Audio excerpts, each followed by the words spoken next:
কিছুদিন আগে ইনস্টাগ্রামে দেখি একটা সুন্দর ক্যাট ট্রি এর ভিডিও, যেটা দেখে আমার মাথায় আসে আমার মোটামুটি খালি থাকা ক্যাট রুমের জন্য আমরা নিজ হাতে বানাবো একটা জঙ্গল স্টাইলের বড় ক্যাট ট্রি, যেখানে আমার বিড়ালরা খেলতে পারবে, ঘুরতে পারবে এবং এনজয়ও করতে পারবে। তারা অনেক বেশি ছাদে কাজ করে মোবাইল অ্যাডিক্ট হিসেবে একটু ইনস্টাগ্রাম স্ক্রল করার সময় দেখি একটা সেই রকম কাজের ভিডিও। নীলরে দেখায় বলি ক্যাট রুমে এটা আমার মাস্ট দরকার। তারপর আর কি, গাছ বানাইতে চলে যাই আমরা ডাল টোকাইতে। কাঠপট্টি থেকে কিছু এস্থেটিক এবং গাছের স্ট্রাকচার বানাইতে সাহায্য করবে এমন কিছু ব্রাঞ্চেস কালেক্ট করে আমরা নিয়ে আসি আমাদের ছাদে। তারপর শুরু হয় কাটাকাটি। আমার প্ল্যান হচ্ছে ক্যাট রুমটাকে একটা ন্যাচারাল এস্থেটিক দেওয়ার, তাই ঠিক এই জায়গাটায় দাঁড়াবে একটা গাছের আকৃতি, যেটা দেখতে গাছের মতো হইলেও পাখির জায়গায় এই গাছে বসবে অনেকগুলা বিড়াল। এই ক্যাট ট্রিটা শুধু ডেকোরেশন না, অ্যাকচুয়ালি ফাংশনাল। তাই এই গাছটা যেমন পোক্ত হতে হবে তেমন কমফোর্টেবল হইতে হবে। ইনস্টাগ্রামে দেখা ঠিক ভিডিওটার মতো গাছের কিছু কিছু পয়েন্টে আমরা দিচ্ছি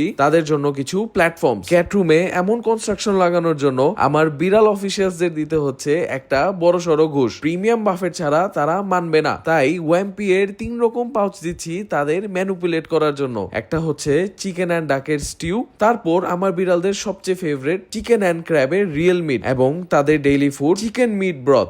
এই 3টা পাউচের কম্বিনেশন আমার বিড়ালের রুমে নিয়ে গেলে বিড়ালরা মনে করে সান্টা ক্লজ আসছে তাদের জন্য মজার মজার খাবার নিয়ে। শুধু একটা একটা করে পাউচ নিয়ে গেছি আমি আজকে তাদের জন্য। আমার বিড়ালরা পারে না 10টা পাউচের পুরা বক্সটাই খেয়ে ফেলে তারা। আমি চাই ভরপুর খাওয়ার পর তারা এনজয় করুক তাদের জন্য বানানো আমাদের নিজ হাতে তৈরি ক্যাট ট্রিতে। একবার তাদের উঠিয়ে দেওয়ার পর ফেভারিট একটা রেস্ট জোন হয়ে যায় এটা তাদের কাছে। বুঝতে পারলাম আমাদের কষ্টটা পুরাই সার্থক। এই ফাংশনাল ক্যাট ট্রি বানানোর সাথে সাথে আমি যেন এক ধাপ আগালাম আমার ছাদকে জঙ্গলে পরিণত করার কাজে। দেখা হবে আপনাদের সাথে আবার নেক্সট বড় ব্লগে। টাটা।